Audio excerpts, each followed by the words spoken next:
We are live. Welcome to Interchain FM, your technical podcast covering all things blockchain interop and DeFi. If you're seeking alpha in Cosmos, look no further. I'm your host, Chango Unchained. If you haven't already done so, please do go to my YouTube channel, subscribe, and like this video because that does help us rank higher in Google's search algorithms. And if you enjoy the content that we put out, please do stake to Interchain FM stake. If you have the fanciest taste in premium Wagyu steak, then you will enjoy delegating to Interchain FM. So okay, yeah, so subscribing to the channel will get more of our content out to a wider audience, and the goal is for you to equip yourself and your friends to be able to discern Litcoin from shitcoin. That is the goal of Interchain FM. So today we are here with Chen from Injective Labs. If you haven't already watched our first episode with Eric, please do so because we're not going to cover any of the same content that we did in that episode. So that one's a primer and you could find it on my YouTube channel. And we will get on with the show.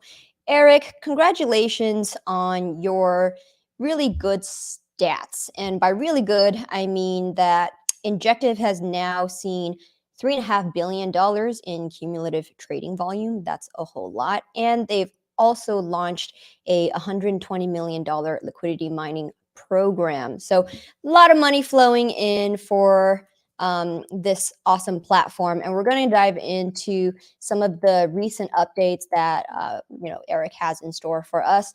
One of the most recent ones is talking about IBC connecting to Evmos. And there's another interesting feature that I want to talk about, which is the insurance fund as well as the auction system. But let's first dive into Injective opening up an IBC connection to Evmos. And I think that was earlier today. Is that right, Eric? Yeah. So basically, we noticed that Evmos is having a tremendous airdrop, and a lot of our team members actually were qualified for it. So we basically came around together and quickly spun up an IBC relayer to connect with it. We've been in touch with the Evmos team over there for quite a while now, kind of saw at the beginning, and we absolutely love what they do because they're basically, building a critical piece of infrastructure for the entire Cosmos ecosystem. Right. And one of the things that we should be conveying to a wider audience is this, that the multi-chain versus interchain world is about to come to an end. And that's because, the multi-chain paradigm makes it so that, as Sunny said, it causes those dApps to dilute their liquidity across many different L1s. But with, if you do interchain, then that means you could have a canonical source chain that's hosted somewhere else. And so with Evmos, you can have the best of both worlds because you could have your dApp on Evmos while being interchain, and you have the option of portability to EVM compatible blockchains as well. So then you could have both. Yeah, and I think one of the most exciting thing that obviously we're going to see play out over the next few months is, especially during the initial launch of the Evmos, is that there's going to be very, very interesting utilization of IBC other than just token transfer. It may involve, like executing messages and also arbitrary data between, all the contracts that are building on top of Evmos and, with other Cosmos zones that are building to, support and integrate that. And so this entire future is absolutely amazing to me because that means that the whole moat around Ethereum having that composability and atomic transaction is now brought to the interchain, or like aka the cross-chain world, basically, where the chains between these IBC channels can efficiently communicate without worrying about being siloed off from each other, which is basically has always been, the pain point for the entire crypto ecosystem back in the day. Yeah, totally. One of the wish list items that has been talked about for the last several years, at least 5 years, is cross contract calls, like cross chain contract calls. I don't see that happening still for another several years, realistically, but that's one of the things that could be very exciting with the possibility of Evmos. But at the same time, like, you can't do that on Polkadot yet. You can't do it on ETH2 shards yet either, even though they talk about it a lot.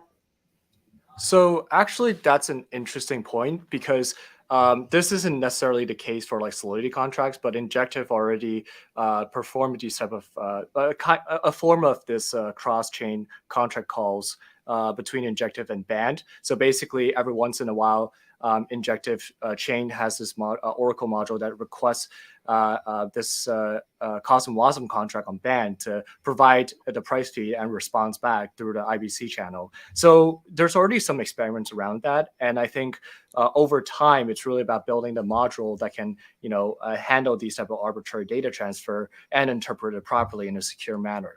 So I think it's like a slow step. We're going to see some like smaller things play out over time, but I'm more bullish on it in a sense. Like I feel like it might be like a year at most before we see like the entire ecosystem kind of explode from there.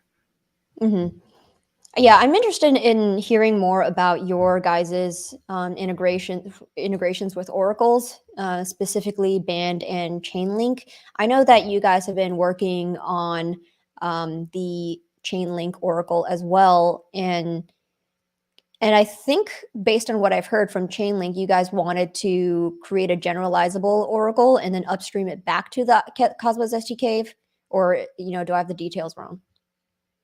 Yeah, it's essentially that. It's basically making it more IBC compatible so that this OCR integration can be shared by like all Cosmos zones. So it's not just like that data availability isn't just siloed off on the Injective. It can be easily integrated as any Cosmos zone with IBC compatibility. So this way like the entire ecosystem benefits from it.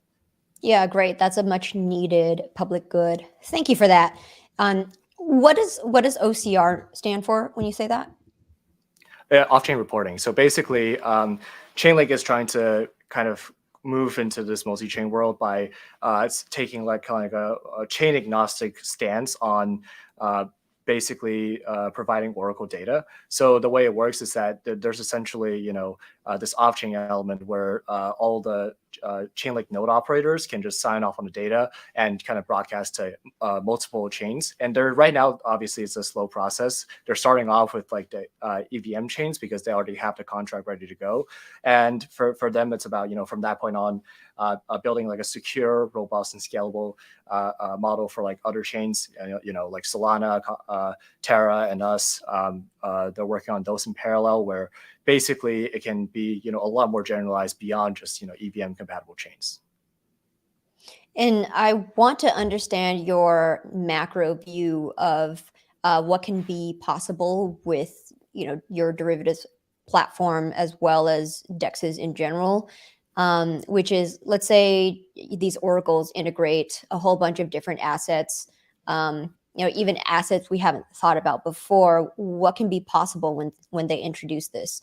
So just as an example, in my last interview with Sunny, we were talking about how DeFi is going to break open Wall Street. And the reason for that is because it's kind of this permissionless sandbox that will allow you to create like any sort of assets that you can think of.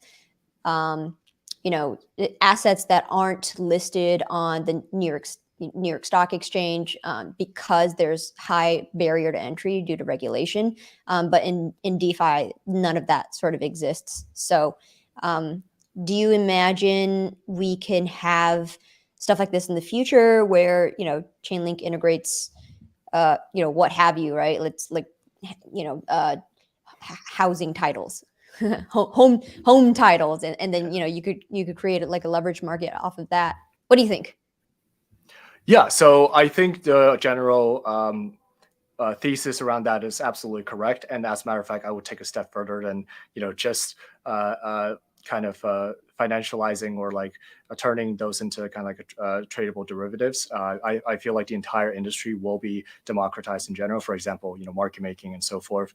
And a great example of kind of like what you just mentioned, like interesting derivative, is that recently there was a proposal on Injective for the creation of a Bored Ape Yacht Club NFT floor price, where basically this provider can submit the floor price data onto Injective. And from that point on, one of the most obvious product that can be created, or aka market that can be created, is a floor price perpetual that allows people to hedge. And obviously this isn't possible anywhere else. And so, right now the Burn team is working really hard on creating like this secure price feed that is manipulation proof, and that takes into a lot of averaging and so forth. So this way, basically, it kind of opens up a lot more world of this financialization for not just crypto assets that are like fungible, but also non-fungible. And then from that point on, obviously a lot more possibility with chain link integration, forex price feeds, and so forth, and also with PIF, which is has a lot to do with more traditional price feeds and so forth. So these are all extremely exciting. And I think one thing to really get excited about is basically with Injective's CosmWasm integration, one thing that becomes possible that wasn't possible before is a much more, I would say, sophisticated and institutionalized market making model that allows people to kind of LP in like a traditional, like centralized exchange models like the Stoichkov model, to be able to kind of provide, efficient liquidity in an order book fashion, and people can, basically click and forget, and the CosmWasm contract can just execute and place orders without worrying about IL, because this is the exact same model or the execution environment that centralized market makers are using. So you're really democratizing that element as well. Okay, let's break that down just a little bit and slow down for our listeners. Can you go over what the Stoichkov model is? And this is for my education as well.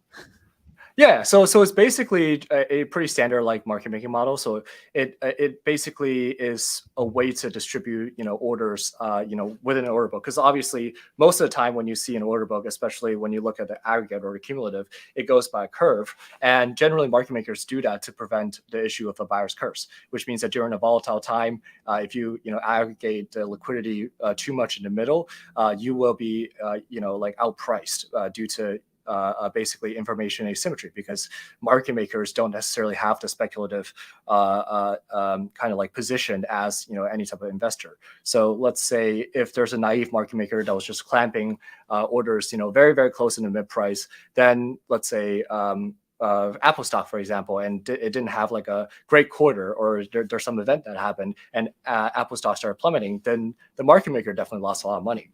So what the Stoichkov model does is that it basically factors in volatility and spreads out the price level, kind of similar to how like all those AMM works as well, where it looks at volatility, it looks at a historical trade price, and it distributes order as well as the spread and the density in a much more safe fashion. Obviously, it also goes by the current inventory level as well. So basically, at the default mode, it's just going to spread like a bell curve.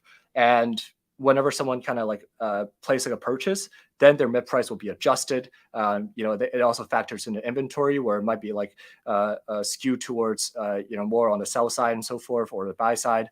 Like it's basically what the market making algorithm that are being used by some of the biggest prop shops in the world.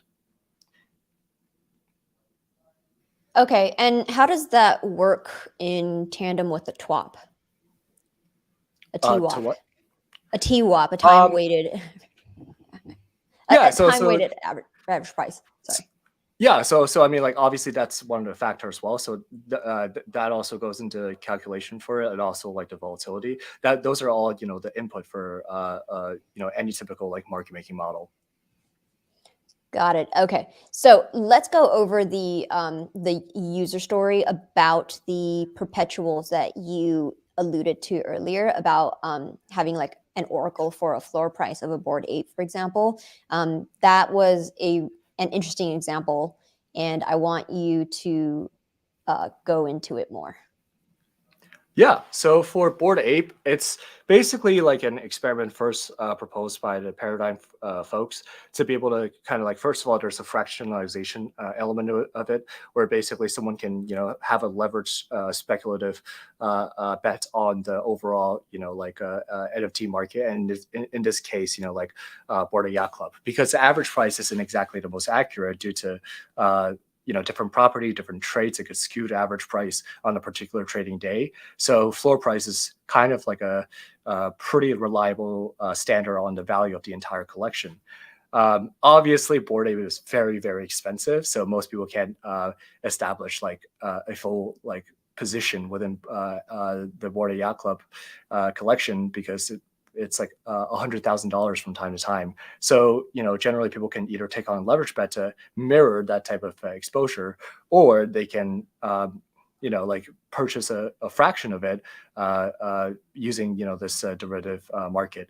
And the most interesting thing is that this entire idea kind of started because of a discussion with a few friends who owns a Bored Ape Yacht Club, and they want to hedge against that exposure. And there's no such thing, especially within the current NFT landscape, for breaking it apart or fractionalizing it in an effective way. So the only way for them to do it is to, I guess, sit and hold and just hope for the best. Or, there are some staking solution where they can borrow against it.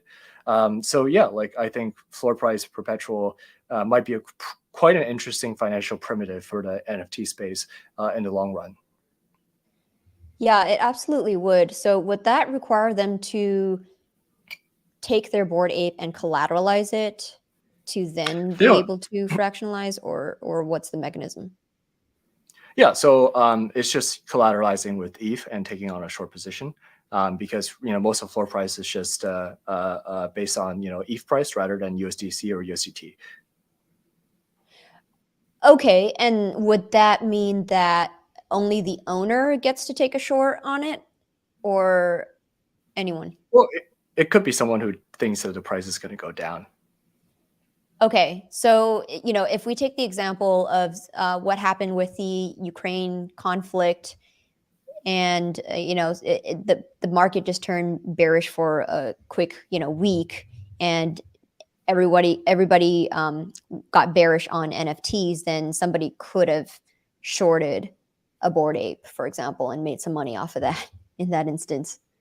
Yeah, exactly. And generally, there are like borrowings for NFT in general to create this, but obviously there's that entry barrier of at least one full Bored Ape, basically.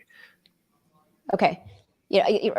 Not that I am advocating for exploiting conflicts, especially at the humanitarian level, but I'm just using that as an example. Okay, let's go to the auction, your auction and your burning mechanism, because I found that actually very interesting. Tell us about your 1.5 million injective that was burned.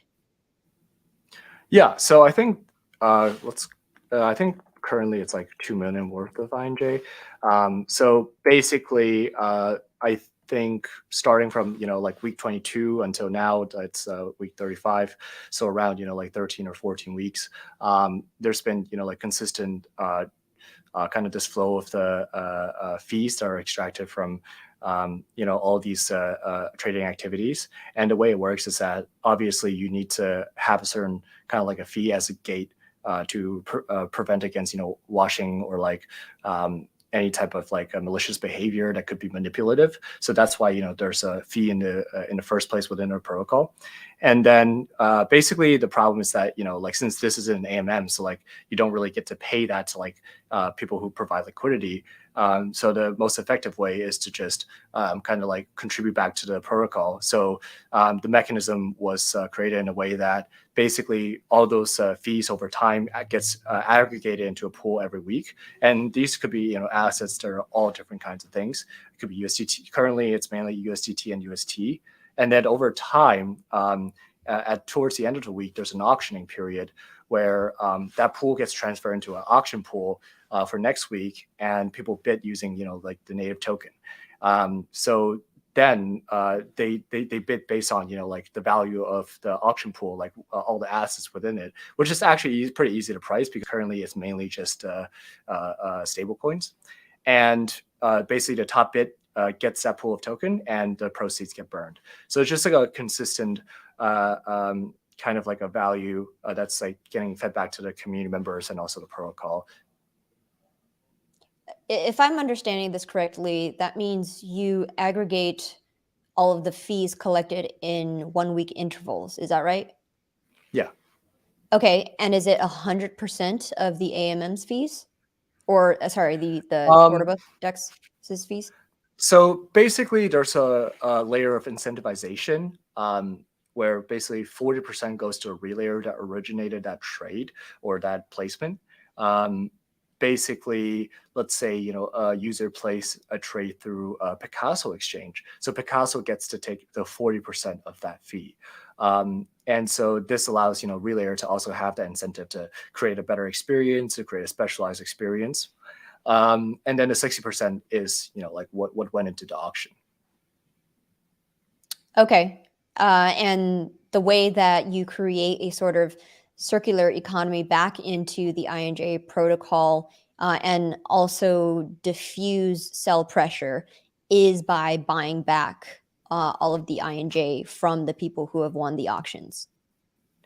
Is that the idea? Essentially, I would say, basically, it's just like a way to kind of like price, you know, the asset because there's no such data for like a native token that uh, uh, that's manipulation proof. So that's why there's an auction process. There could be a better way over time. You know, community members are talking about different ways to you know, potentially replace this auction or the burning process. So it's really a you know, like an iterative and like open process for everyone to participate in a discussion and like come up with like amazing ideas that could be further contribute to the overall growth. Mm-hmm. So, well, if your only assets are USDT and UST, uh, does that mean that you're trying to price INJ to the dollar? Like, are you I trying to wouldn't like? say so. It's just that basically the fee collected are in the quote currency, and it's just that currently most of the markets are being actively traded are the USDT and UST quote markets. So, for example, like an interesting case, right? For example, if there's a Bored Yacht Club floor perpetual that is using WEEF as a quote currency, then that's a completely different story. So then the auction pool will also include WEEF. It's just like a way to like kind of create like a fair value for the entire auction pool. Okay, and so so the incentive for bidders is to bid much below the current value of what's in the auction. So they're going to always be able to arb that, right? And when the INJ gets burned from the auction, does it actually net out to make INJ a deflationary asset, or does it still fall below the 9% inflation based on your token distribution schedule? Yeah. So basically, I forgot exactly the comparison, but basically on a 5% inflationary, it's absolutely deflationary. But now with like 9%, I think it's still, you know, like almost net or you know, leaning towards more the deflationary side. I would have to verify that. But yeah, like I remember back then, like at 5%, it was like highly deflationary. Like it was basically burning like double the inflation rewards. Uh-huh. And since this is highly variable, do you anticipate that in the future, as the exchange grows, that it's going to get more and more deflationary, assuming that more people are buying these auctions or Yeah, bidding on I them? would say so. Because it's almost like, you know, Ethereum's you know, new gas model, where basically, you know, instead of paying, you know, paying for exchange fees using a native token, which is obviously kind of a sub ideal like user experience, they're kind of like paying for they're kind of paying using whatever is the most comfortable, which is a cold currency for a certain market, and burning the actual fee by doing this conversion process through an auction. And you're referring to EIP 1559? Yep, 1559. Okay, so have you seen that play out empirically rather than theoretically? Because I think that was the theoretical idea. Yeah, so obviously, this is obviously more on a theoretical sense, because to do it empirically, we would also have to have a separate protocol that charges fees in a native token. So from like a theoretical standpoint, we've seen kind of like 0x had some like kind of like a degradation in user experience back in their very V1, where they were the only way for them to kind of have that protocol revenue is by paying the exchange fee in ZRX, and not a lot of relayer actually went down that approach. And so I would say that kind of in kind of like a semi-empirical, semi-theoretical way, like this is definitely the way to go. And obviously, like Osmosis also took like somewhat of a similar approach, except since they're going by the AMM fashion, so that their gas fee is immediately kind of converted via the AMM pool. Okay. All right. Is there anything else you'd like to add about the auction system and your burning mechanism? No, that's pretty much it. So basically, it's been very exciting to see, because I think the community really likes this idea of like a weekly burn, because it's kind of like something to like always look forward to. And I think over time there's going to be more and more exciting development around the injective ecosystem overall. And yeah, I think there's going to be new contracts and everything where the burn could get more interesting, because it won't just be the exchange module that's contributing to the pool. Yeah, so with this auction mechanism, what is the goal you're trying to achieve? Is it that for the token? So meaning you trying to address a store of value use case, or some other utility that I haven't talked about? I think really it's just about, we saw kind of like some of the other decentralized exchanges keeping the fee through like basically in Injective's context, it would be like you're keeping 100% of fee as a relayer, and a lot of communities didn't like that. And also there are folks who like don't charge fees, and that's causing a lot of weird order behavior, because there's no like cost of like placing bad orders. So basically, it's for us to and the community to figure out a way to like deal with like the flow of fees. And to us, and I'm sure like a lot of community members would agree, is that putting it into pool and accruing back to the community is probably the most direct way. Mm-hmm. So yeah, a portion of the fees that go back into the system also then gets redistributed back to the stakers, doesn't it? Yeah, and then kind of like an implicit way, because like there's implicit in that there's less of it in circulation. Yeah. Okay, so speaking of bad orders, let's talk about the insurance fund. Mm-hmm. So perhaps give a high-level overview of what that is. Yeah, so insurance fund for a perpetual market is always like a very key thing, because it ensures that the market and the P&L imbalance can be made up, or can be made full with this insurance fund. So if you think about it, like during like a clawback event where there's a liquidation that couldn't be covered by the existing liquidity on the market, basically the insurance fund will become like kind of like the purchaser, or like this balance of last resort, so that people can contribute to the insurance fund, stake into the insurance fund, and the insurance fund will act as a safeguard against like a market failure.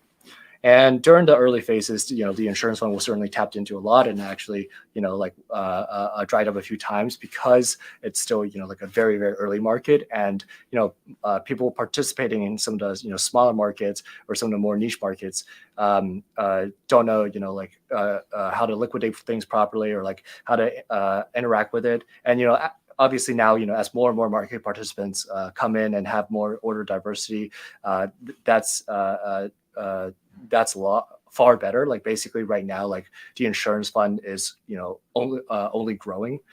And so I think the general idea is that to kind of seed this insurance pool, first of all, there's kind of a staking element to it where you earn the liquidation proceeds from the perpetual market. And so there's an incentive for people to come in and kind of put money into it. And number two is that it also acts as a safeguard and to create like confidence in a certain market, kind of created by like any community member. So that means that if a community member really wants a market to be widely used and widely traded, he can kind of instill that vote of confidence by staking into the insurance fund. Because like for a lot of new markets, for a lot of niche markets, there's a chance that money could go down by a lot. And so this is kind of like a community member or a market proposer's way of telling people that, hey, like I'm confident in this market and I'm confident in the liquidity of it. And when you say market, do you mean A per derivative. token? For a certain derivative market. A certain derivative market, like for example, Atom derivatives or ETH derivatives or whatever other token you can think of. Yeah, exactly. Right. So just so I understand correctly, the insurance fund is to make sure that this is the lender of last resort and not necessarily your token holders, or having to solicit a whale to come in and bail out the system in times of high market volatility, such as if there's like a steep price drop in any of those derivatives markets that you talked about. So, for example, during it's like kind black of like a swan buyer events. last resort. Yeah. Right. Yeah. So how does this get bootstrapped? You said that insurance fund stakers get to bootstrap this thing because they earn a return in case of any liquidations in any respective market that they're in. Yeah, of course. Because for like a really actively traded market, there's always going to be liquidations due to volatility. Generally like those positions are like pretty small, but basically like the liquidation proceed, half of which goes to liquidator, like the person who provided liquidity to liquidate that position, and the other half goes to the insurance fund. So there's still an incentive to basically stake into it if they think that the market is secure and it won't go down in a drastic way. Mm-hmm.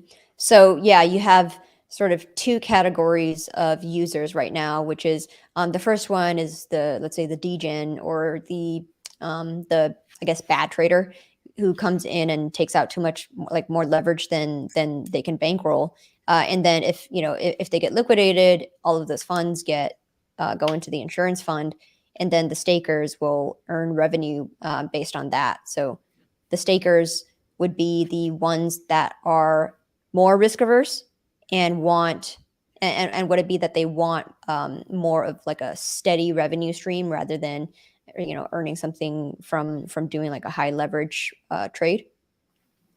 Yeah, relatively speaking, that is the case. Obviously, unlike like a lending pool and so forth, there is drawdown, in case of a clawback, but you can easily parameterize that risk because volatile new markets might have a lot of liquidation, and therefore the return is high. Like for example, BitMEX historically doubles their insurance fund pretty much every year, obviously until like recently for the past year and two. And on Injective, I think the insurance fund has around 20 to 80% APY, quote unquote. But there's always drawdown risk and so forth. So it's really like with high return, so-called, also comes with like high risk.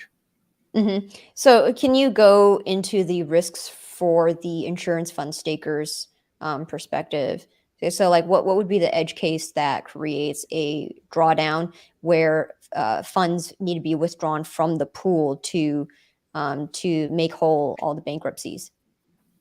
Yeah, so it's when, it has to be the buyer last resort for a lot of these perpetual markets in case of a huge or extreme volatility, where, let's say the price moved by 20% in 1 second, and that position was 5% from being liquidated. So, that 15%, has to be actually no, 5% from liquidation, the 5%, maintenance margin. So like that 10% would have to be, made whole by someone, and that is where the insurance fund comes in and be the buyer of that position to, make the longs and shorts margin and P&L balanced. Yeah, and what happens if, let's say, a whale comes in and fat fingers something? Is there any dummy proofing that Injective has on the platform that prevents something like this? If they fat finger something, and then it causes massive slippage and it triggers the insurance fund, then what happens? So insurance fund is based on the underlying price. So they would have to fat finger the underlying market or like the Oracle. Uh-huh. Or it's also possible that they fat finger the entire market liquidity, and basically wipe one side of the book, and just so happened that there's also like volatility in the underlying that causes like a liquidation, let's say, downwards, and there's not enough liquidity. But then again, this is why it's important to have like diversity of market makers and people providing liquidity, because generally if there's a position, people immediately start kind of like offloading. Just because market makers built up an inventory of position. I mean, very simply, is there a way that that prevents fat fingering in general? So basically, like the initial margin requirement is checked before an order is executed. So you can't really fat finger more than you can actually handle, if that's what you're asking. Okay. Like you can't create a position that you can instantly liquidate it. Right. Okay. All right. Yeah, that was just more of like a user experience question, I guess. So yeah. Okay. Is there anything else you want to wrap up on about the insurance fund, or have we covered most of it?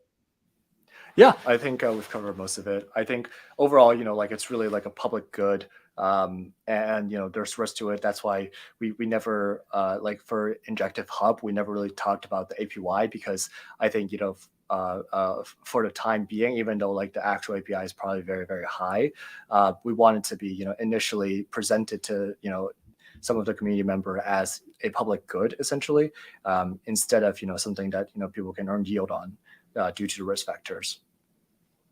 Got it. So let's talk about your Astro program, the $120 million liquidity mining incentive program. Yeah. How long does it get rolled out for? And, how are people earning it and at what rate? Yeah, so basically right now it's like still very much a beginning phase, and actually like there's been like a couple of chain upgrades to like adjust it. There's been a very very active like process where like community get feedback on like how it's being utilized, or like how it's like being distributed, and over time it's a back and forth process where there's proposals for like changing parameter, and also proposal for like chain upgrades to further improve. And now actually I think like the most exciting part about the Cosmosm part is that with the rollout and implementation of like the market making contract, basically it'll actually start or slowly act more like a kind of like a traditional like DeFi liquidity mining, with not necessarily a lot of IL, where people can where it can be like distributing like the native token to people who stake into it. So that actually might be a much more interesting experience for like people who are very used to stake and forget type of DeFi user. And that type of like Cosmosm contract is going to be really well utilized because it's utilizing like this Stoikov model. Yeah, can you just elaborate on that more about how the user doesn't get exposed to IL as much as in a traditional AMM, let's say? Oh yeah. Basically because for like an order book market making, you have a lot more to factor in and you have a lot more flexibility. So it's almost like, for obviously the IL for Uniswap V3 is a lot lower than the IL for Uniswap V2 because of the static liquidity representation. It's just XYK. So this kind of takes it like a step further, where it's literally just a centralized exchange model of market making, or like order book market making, where it goes by, again, like the TWAP, the price, a lot more factors, and adjusts kind of like this liquidity concentration and so forth. And sometimes, if SOTA user choose, or if SOTA pool creator choose, can have some external input like reference price and so forth to stack the orders, so that there's no so basically it minimizes the room for arbitragers to come in, and that's really where IL is contributed. Mm-hmm. I mean, wouldn't some say that arbitrage opportunities is good initially for the bootstrapping of an exchange? I think we have to think more like in terms of like the long-term sustainability of it. I'm sure like basically for there's always going to be a certain level of arbitrage opportunity, just like any type of platform. I mean, like even to this day, like there's probably arbitrage opportunity on Binance, against some of the other exchanges. But I think that shouldn't be like an expected behavior long term. Mm-hmm. Yeah, fair enough. Okay, so speaking of Cosmosm integrations, so what's the goal of Injective Labs with this integration? Like, just give me a long-term view of this. Yeah, this is super exciting to me, because it's a very native way to like interact with and access, all the data of this order book infrastructure and the exchange module that Injective has. So there's a lot of things you can do on it that wasn't really possible before, or it's too limiting to implement before. Basically, creating a contract is much easier than performing a chain upgrade to support new features, right? It just opens up like a world of possibility. And the first iteration, or like the first contract, is the market making, where it basically allows people to leave and forget, to have this on-chain algorithm to perform the market making for them. That's a lot more advanced than like a typical AMM, just because you're dealing with order book. There's a lot more interesting stuff that we kind of like brainstorm and like whiteboard a lot, and there's also like basically a lot of other like developers and also like other protocols that are trying to deploy on top of Injective. So for example, like Anchor is working on integration with our Cosmosm layer, because we have this order book infrastructure that can expand a lot more possibility. And there's also a possibility for like a really strong like compound like lending protocol that can create global margining, because basically couple that with the derivatives module within Injective, you basically get to go long on, let's say, BTC USDT perp using ETH, for example. Basically, you collateralize the ETH to borrow like USDT, and then you take that long position in BTC USDT perp. So then you get to like have kind of like this multitude of exposure, which is absolutely fascinating to me. Yeah, so I think like the possibility just really opens up from there, because this is really when DeFi becomes DeFi, because you can compose with everything that's available on the Injective core modules, and create contracts to like utilize it efficiently. And another cool thing is that positions can be exported. So that means that like you can tokenize the position, you can like put the positions into a pool, you can like bridge it over to like Ethereum. Yeah, it's just so much possibility.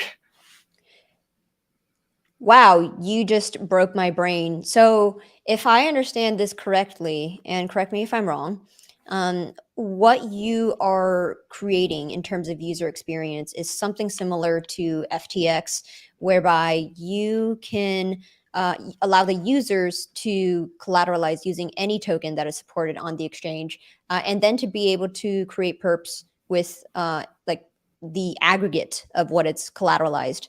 So, therefore, you as Injective want to support as many tokens from as many chains as you can, which is why Oracle integrations are so important, as well as bridges to and from Ethereum and like Terra and Osmosis and Evmos, for example.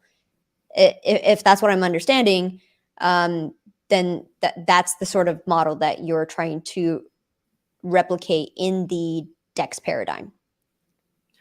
Yeah, exactly. And this isn't necessarily new to the DeFi or like DEX paradigm, but basically it wasn't. But Really it is utilized for like new in derivative concepts. Cosmos. Sorry. Oh Cut you yeah, off. yeah, yeah. So it has like some form of like a DeFi spin to it before. Basically like using compounds to stake in your ETH to borrow USDC, and then deposit that into like some sort of pool to like get interest rate arbitrage and so forth. So there is that composability element that was always possible on DeFi before, but this is like kind of like the first time where like you can do it on like a derivative platform, and like have this entire like layer to like interact with each other and compose with each other. Yeah, it's the first time that you can have that, but in the interchain context. Because when you do that on Ethereum, it's really easy because the smart contracts can compose with each other because they're in the same VM. But it's a different story if Compound wanted to compose with like another protocol on Avalanche, for example, because that would be cross-chain. But what we have here in Cosmos via the interchain is that, well, you can now do it cross-chain rather seamlessly because of the composability property of being in the interchain. Exactly, and it's super exciting. It is. So you can, okay, so once a user does that, and I get my perp token or whatever token that represents a receipt of that trade, then I could go and do additional things with it, right? Because it's I could have basically super fluid collateral. Yeah, so it's a little bit of a process. So basically, currently by default, that position is sitting within your sub account, and it's a representation of it. But you can choose to turn that, or export that position, basically adding that transferability layer, in the next few chain. That's going to add it in the next few chain upgrades, where basically it can be transferred to like a escrow account that turns it that tokenizes it. It could be also used as collateral for a certain lending protocol, and or it could be transferred to, let's say, Osmosis, or like other chains, or even Evmos for some really cool like financialization aspect of it. Yeah, so what happens if I list it on Osmosis and then I swap it out? Somebody else now has a representation of my token. Then how do they redeem it actually on Injective if they wanted to, let's say, take profit or take profit? Yeah, theoretically speaking, so there will be an escrow contract or some sort of like tokenization contract where like the position is deposited into a token. So basically, they can redeem it back to that back from that contract. Got it. Very cool. Very exciting. It's going to take maybe a couple more days for this to really sink in, but that's so exciting. And you guys are really one of the people at the forefront pioneering this stuff. So that's very, I'm bullish. Okay. Yeah. So, all right. So anything else we didn't cover in the last 15 minutes that you want to cover? Yeah, I think overall, another really interesting concept, and it's like utilizing kind of like this this kind of like Cosmos native module called like OffC, is the concept of a trading guild within Injective. So OffC, basically, there's a lot of How do you spell that? ongoing implementation. OffC? Yeah, AUTHZ. So it's basically a permission granting where you can where a certain address can execute message types to another person who grant them the permission to do it. Okay, so it's a permissioning system. Yeah. So the really cool thing here is that basically users can grant each other exchange-related messages, or like a generic exchange batch update, where trading activity can be delegated to someone else. And this creates this concept of like a trading guild, where a lot of people can delegate this permission to one address, and they become kind of like this manager that can perform strategies or perform a lot of activities on top of it. And on top of everything, you also utilize OffC to create this API, and also like a SDK that's a lot more similar to like a centralized exchange API, where you don't have to worry about like account sequencing. You don't have to worry about like permissioning. You can also create like a sub account that doesn't have withdrawal permission. So then like it's a lot more like institutionalized, where basically people can deploy strategies to a certain sub account, but he can't really rug the money. So yeah, I think like it's just some like very interesting and exciting concept that's being actively worked on. Got it. So this would be a primitive for like wire and vaults, for example, right? Like you could, like users could use Auth to outsource a vault strategist who then does like yield farming across all the different DeFi protocols for them, and then they get the gain. They get the net the profit. Yeah, exactly. Very cool. Delegating that, right? It's really cool. It is. Okay, yeah, that's man. Yeah, it's one of the things that is at the forefront of product roadmap thinking, especially with Osmosis, is the idea of incrementing extra or incrementing complementary and adjacent products, and this would be one of them. So, will OZ be generalizable and usable for the rest of the Cosmos ecosystem? Oh, it's a Cosmos native module. So every single Cosmos SDK kind of have this like generic grant message that comes out of box from like a standard like Cosmos SDK. Oh, got it. Okay, very exciting. Cool. Okay, so Injective is downstream of that, and you're benefiting from Yeah, that. so we're like basically coming up like really creative like applications for it, just because Injective has like these like really specific like message type that doesn't necessarily like risk the actual withdrawal or like move of funds. So the application behind it is pretty interesting, and obviously a lot of like other Cosmos zones can like really well utilize it, because this is a really powerful tool. And when it's being implemented right, when it's being done right, it can be like this entire like ecosystem where like meta transaction is like all over the place within the Cosmos space. Got it. And what other sorts of applications could you use with it besides wire and like vaults? Yeah. So basically, I think like one of the older example back in the day was that I think it's actually one of the first implementation of OffC is that basically as a Cosmos or Atom staker, you can delegate claim reward and delegate these two messages to someone, to like a service provider or to an address, where just consistently claim the reward and like redelegate it for you, where like you Yeah, just like like an auto keep compounding compounder. the yield. Yeah. Exactly. So that's one of the applications for it. And Osmosis, that's even cooler, because you can totally delegate your entire arbitrage strategy,